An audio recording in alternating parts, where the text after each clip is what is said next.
I met Michael 6 years ago in a little bookstore tucked away on a quiet street in Portsmouth, New Hampshire. It was one of those crisp fall days when the leaves glowed red and gold outside, and the air smelled faintly of wood smoke. I was flipping through a worn copy of The Old Man and the Sea when I felt someone watching me. I looked up, and there he was, Michael, standing by the history section, a paperback in his hand and a smile that crinkled the corners of his hazel eyes. He stepped closer, reaching for the same novel I held, and our fingers brushed. That small touch sent a jolt through me, like a spark I hadn't felt in years. "Guess we've got good taste," he said, his voice low and warm. I laughed, and just like that, I believed in love again. He was everything I'd ever wanted. Charming, steady, the kind of man who could fix a leaky faucet and still quote poetry over coffee. After my divorce left me hollow, Michael filled the emptiness with his quiet strength. A month later, over dinner at a seaside tavern, he took my hand across the table, his thumb tracing slow circles on my skin.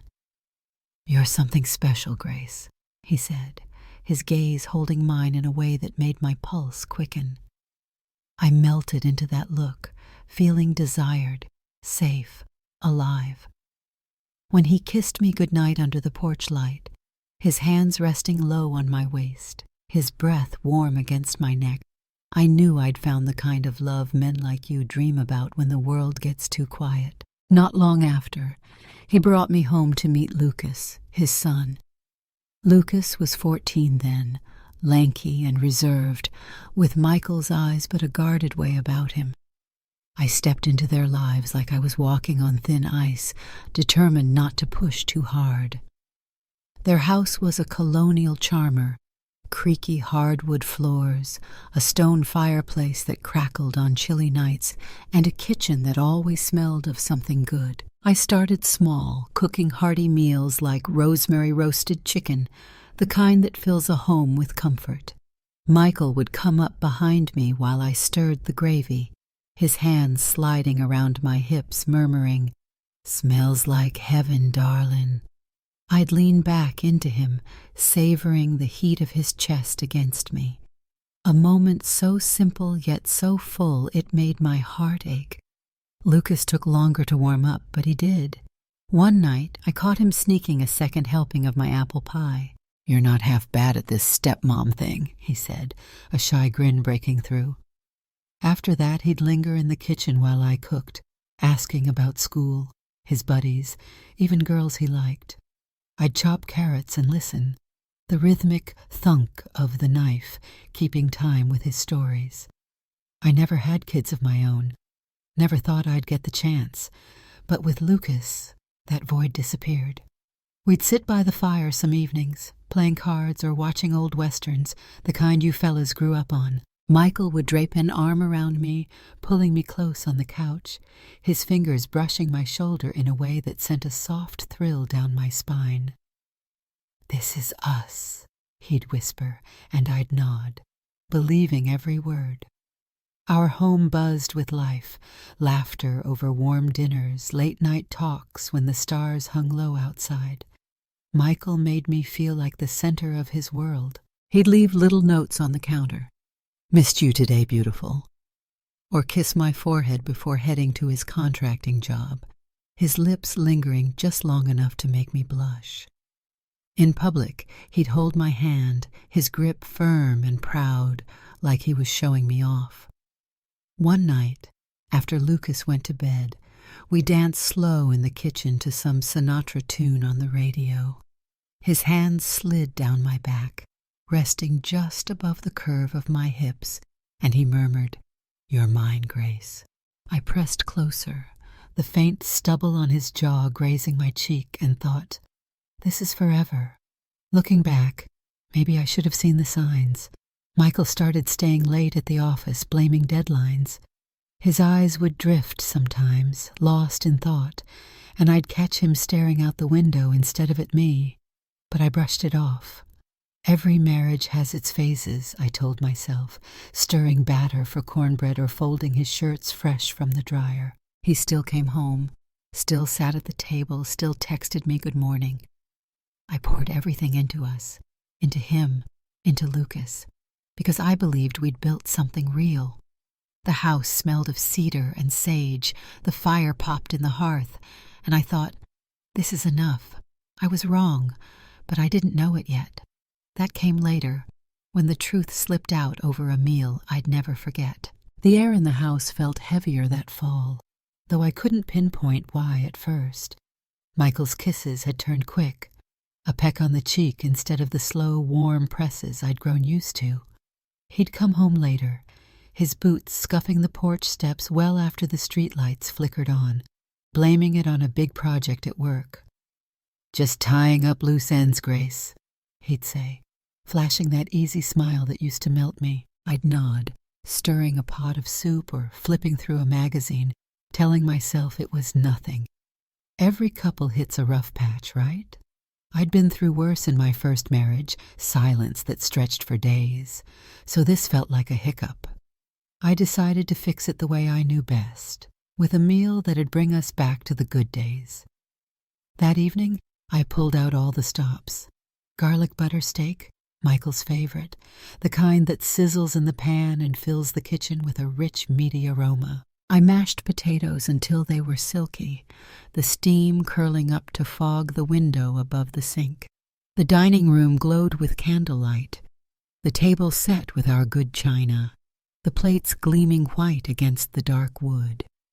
I smoothed my apron, catching my reflection in the glass door, still the woman he'd fallen for, I hoped, with soft curves and hair pulled back just the way he liked.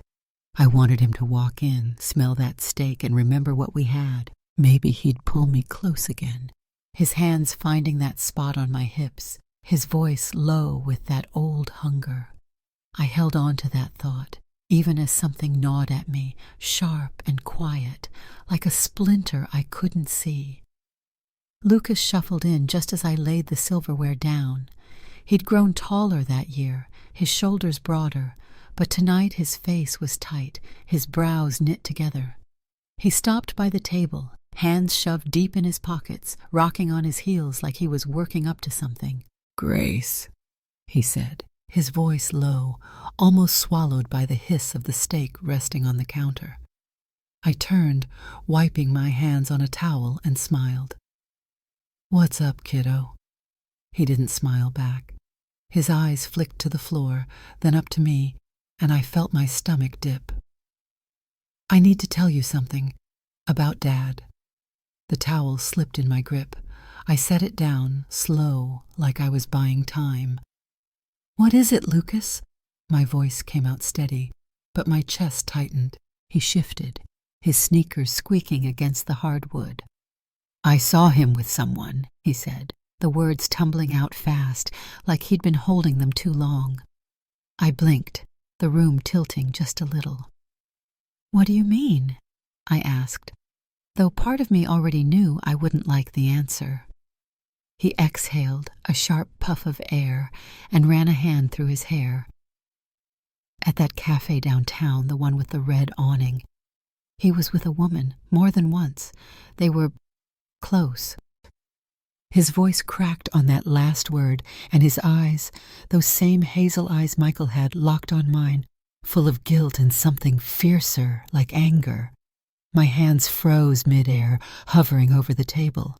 The steak knife sat inches away, its blade catching the candlelight, and for a second I imagined picking it up, not to use it, just to hold something solid. "Are you sure?" I asked, quieter than I meant to. Lucas nodded, his jaw tight. "I wouldn't say it if I wasn't. I thought you should know." The air thickened, pressing against my ribs. I stared at him, searching for a crack in his story, a misunderstanding, a trick of the light. But all I saw was a kid who'd just handed me a grenade.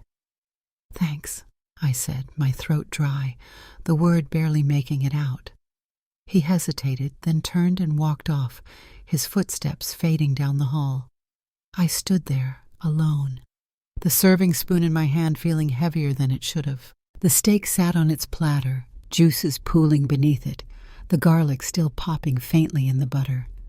It was perfect, just like I'd planned, but my stomach churned now, the smell turning sour in my nose.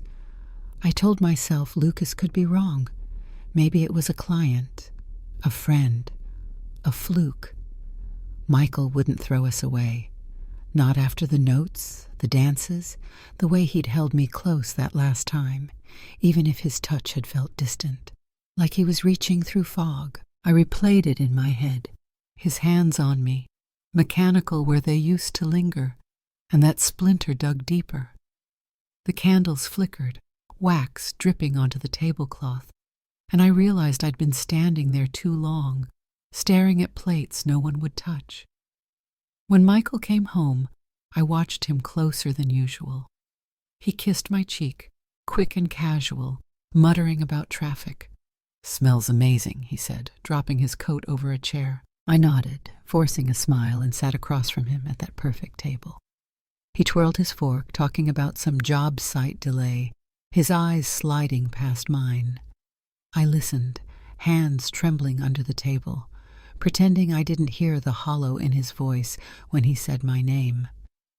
Something was missing, and I couldn't unsee it now, not after what Lucas said. That night, I lay beside him, his snores steady while I stared at the ceiling, Lucas's words looping in my head like a song I couldn't shake. I wanted to believe in us still, but doubt had slipped in, cold and sharp, and it wouldn't let go. The next morning, I woke up with a weight on my chest, the kind that pins you to the bed before you even open your eyes. Michael was already in the shower, the hiss of water muffled through the bathroom door. I lay there, staring at the ceiling fan spinning lazy circles, Lucas's words still clawing at me. I'd barely slept, my mind chewing over every late night, every vague excuse Michael had fed me. He stepped out, towel around his waist, and leaned down to kiss my forehead. "Morning, beautiful," he said, his voice smooth as ever. I didn't kiss him back, just nodded, my lips pressed tight. He didn't notice, or maybe he didn't care, grabbing his coffee and heading out with a wave. The door clicked shut, and I sat up, the silence pressing in. I couldn't keep pretending. Lucas wouldn't lie, not about this, and that look in his eyes had been too raw to fake. I reached for Michael's phone on the nightstand, a habit from years of borrowing it when mine was dead. My thumb hovered over the screen. Locked. My breath caught. He never used to lock it. I typed my birthday, then his, then Lucas's. Nothing. The cold crept into my hands, and I set it down, staring at that black screen like it was mocking me. He was hiding something, and I had to know what. I started small, watching him closer than I ever had. The way he'd linger by the door, texting quick before shoving his phone in his pocket. The way he'd laugh too loud at nothing, filling the space where questions might creep in.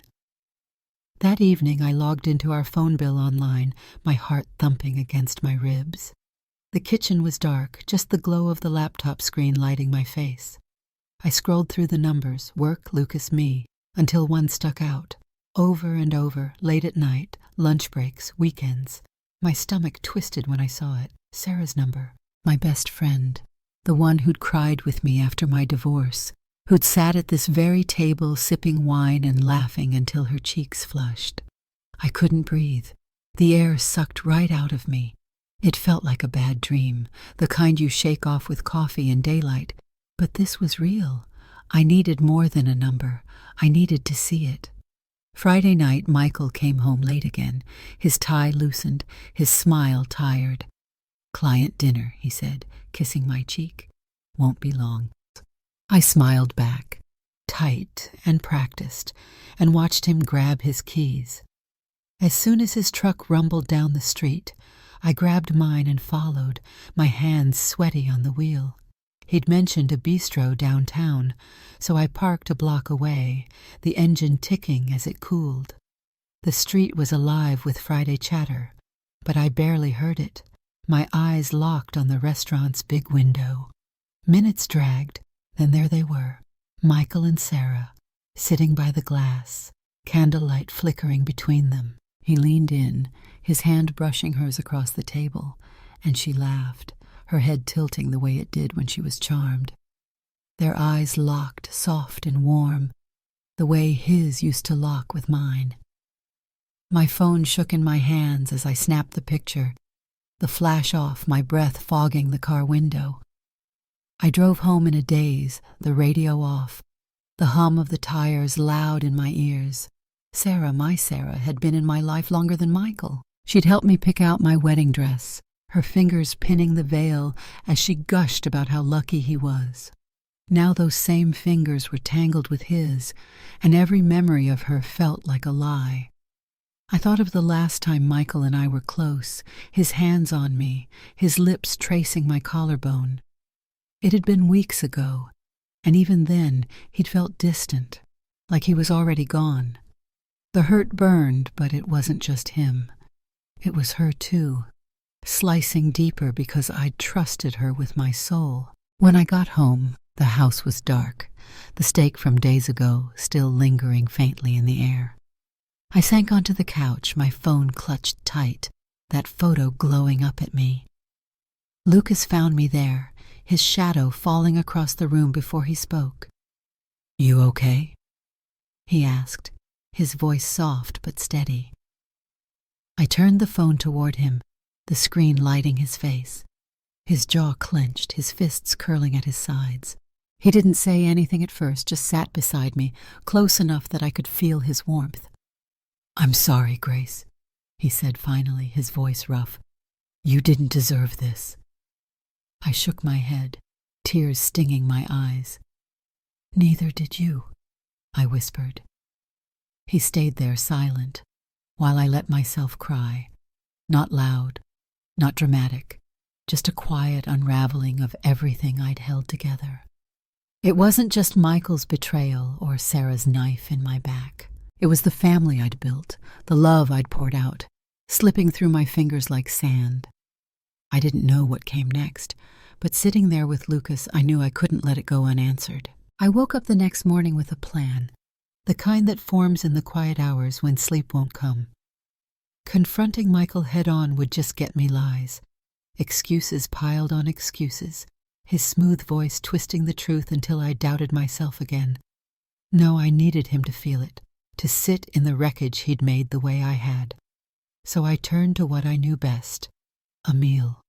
Not just any meal, his favorite herb-crusted lamb, the kind that fills the house with rosemary and warmth. I spent the day in the kitchen, my hands steady as I chopped parsley, the sharp tang cutting through the air.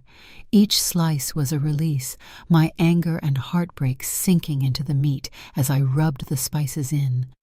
The oven hummed, the scent curling through the house, a cruel mirror to the storm brewing inside me.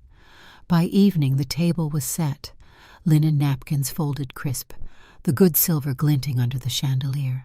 I'd pulled my hair back, slipped on a dress that hugged me just right, the deep blue one Michael used to love. I looked like the wife he'd married, but the woman in the mirror wasn't her anymore. Lucas came downstairs, his face still tight from the night before, and sat across from Michael's empty chair. When Michael walked in, he hung his coat by the door, that tired smile spreading as he sniffed the air. "Lamb, you're spoiling me, Grace," he said, dropping into his seat. I smiled back, thin and sharp, and carried the platter out, the meat glistening under the light.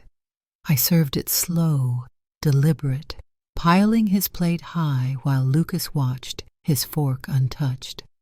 Michael dug in, twirling the tines like nothing was wrong, talking about some new bid at work. I let him ramble, nodding at the right spots, my pulse thudding in my ears. Then I leaned forward, resting my elbows on the table, and looked at Lucas. "Taste it first," I said, my voice calm but heavy, like a stone dropping into still water. Michael's hand froze mid-twirl, his eyes flicking up to mine. Lucas hesitated, glancing between us, his knuckles white around his fork. "Go on," I urged, my gaze locked on Michael, unblinking. The room went quiet, The only sound the faint tick of the clock in the hall. I reached into my pocket, pulled out my phone, and set it on the table. The screen lit up with that photo, him and Sarah, caught in the bistro's glow, his hand on hers. Michael's fork slipped, clattering against the plate, the sound sharp in the silence. His face drained, eyes wide as realization crept in, slow and poisonous. "Grace," he started, his voice cracking. "It's not what you think." I let out a laugh, hollow and cold, cutting him off. "Really? Then what is it, Michael? Late nights? Locked phones? Her number all over our bill?" I ticked them off, each word a jab, watching him squirm. Lucas pushed his plate aside, his jaw tight. "I looked up to you," he said, his voice low and sharp, slicing through the air. Michael flinched, reaching for him. "Lucas, son." But Lucas jerked back, his chair scraping the floor. "Don't." "Hey." That one word landed harder than anything I could have said, and I saw it hit Michael square, the weight of his son's disappointment, heavier than my anger. He looked back at me, lips parted, searching for something to say, but nothing came. The man who'd talked his way into my heart was speechless now, reduced to a shadow of himself. I stood my chair dragging loud against the hardwood.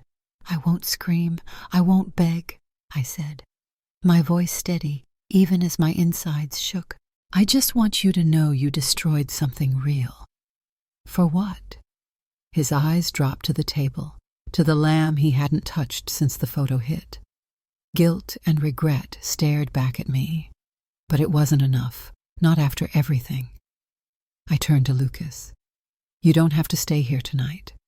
He nodded, rising without a word, his shoulders squared like he'd aged a decade in a day. I grabbed my coat, the wool rough against my skin, and walked out with him, leaving Michael alone at that perfect table, the food cooling in front of him.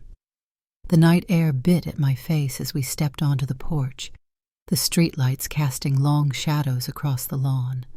Lucas didn't look back, and neither did I. The door clicked shut behind us, a quiet end to a life I'd thought was mine. Inside, I pictured Michael sitting there, the chandelier's harsh light picking out every line on his face, the meal he'd loved now a bitter reminder of what he'd lost. I didn't need his excuses or his pleas. I'd given him everything, and he'd thrown it away for stolen glances with Sarah. Walking away felt raw, but it was mine to do. The house faded behind us, and for the first time in days, I breathed a little easier, knowing I'd made him taste the truth he couldn't swallow. The next morning I packed a bag and left. The house was still dark when I slipped out, the lamb's faint scent clinging to the air like a ghost. Michael's truck was gone. He'd left early, probably to avoid the wreckage he'd made. I didn't wait to find out. My new place was a small apartment across town, a second-floor walk-up with a view of the park. It wasn't much. Peeling paint on the walls, a kitchen barely big enough for a table, but it was mine. I set a vase of sunflowers on the counter, their yellow heads bright against the gray morning, and felt the first flicker of something new. Not peace, not yet, but a quiet I could live with. Michael called that afternoon. I let it ring, watching the screen buzz until it stopped. Then the texts came. "I'm sorry, Grace, we need to talk." I stared at them, my thumb hovering, but didn't answer. Apologies don't stitch up a lie. Regret doesn't rebuild what's broken. A week later, he showed up at my door, eyes red-rimmed, his flannel shirt wrinkled like he'd slept in it. "I messed up," he said, voice hoarse. "I love you. I don't want to lose this." I leaned against the frame, arms crossed, and looked at him, the man who'd held me under porch lights, who'd promised forever. "You already lost it," I said, calm and cold, then shut the door. His footsteps faded down the stairs, and that was the last time I saw him. Lucas stayed close. He crashed on my couch for a few days, his duffel bag slung in the corner. We didn't talk much at first, just sat with takeout pizza, the TV flickering some old John Wayne flick. He'd lost something, too, a father he'd admired, and I could see it in the way he'd stare out the window, jaw tight. One night he broke the silence, picking at a slice. "Why do people destroy the ones who love them?" he asked, his voice low, like he wasn't sure he wanted an answer. I set my plate down, the pepperoni grease shiny on my fingers. "I don't know," I said. "Maybe they think they won't get caught. Maybe they don't see what they've got till it's gone. But love's not just feelings, Lucas. It's choices. Real love doesn't lie." He nodded, slow, his eyes older than they should have been. "I won't be like him," he said, and I believed him. Word got around that Sarah was out of the picture too. A friend from the old neighborhood mentioned it over coffee. Michael and her had fizzled fast. Whatever they'd had, not worth the mess it left. I didn't care enough to ask why. Moving on wasn't easy. Pain doesn't just fade because you want it to. Some nights, I'd sit on my balcony, the air crisp with fallen leaves, and feel the ache of it all. Michael's hands on me, Sarah's laugh in my kitchen, the family I'd built crumbling like dry earth. But I kept going. I picked up painting again, smearing blues and golds across canvas until my fingers ached. I joined a book club at the library, laughing with strangers over dog-eared pages. I bought a dress one day, deep red, the kind that hugged my hips and made me stand a little taller. I'd catch my reflection and think, this is me now, alive in a way I hadn't been. Lucas carved his own path. He graduated high school, got a job fixing cars, his hands steady like Michael's used to be, but his heart truer. We'd meet for burgers sometimes, trading stories over greasy fries. One day he texted me out of the blue. "Thanks for showing me what real love looks like. I won't settle for less." I read it on that balcony, coffee steaming in my hands, and smiled. Betrayal had taken a lot, years of trust, nights of warmth, but it hadn't taken everything. It gave me clarity, sharp and clean, the kind that cuts through the noise. I'd chosen myself, and that was a win Michael couldn't touch.